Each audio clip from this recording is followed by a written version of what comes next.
Hii ndio ardhi mama ya ulimwengu. Bila Afrika hakuna maisha duniani. Bila Afrika hakuna chochote kinachopatikana chini ya jua hili.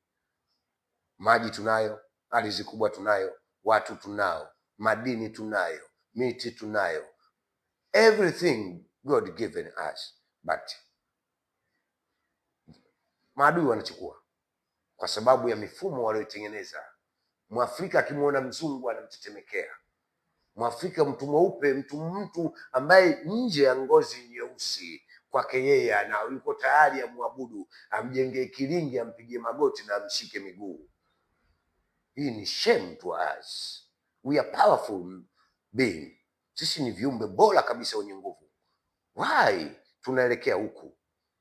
Ubinafsi, selfishness is a bad thing to us. Tunakwenda kwenye njia mbaya kwa sababu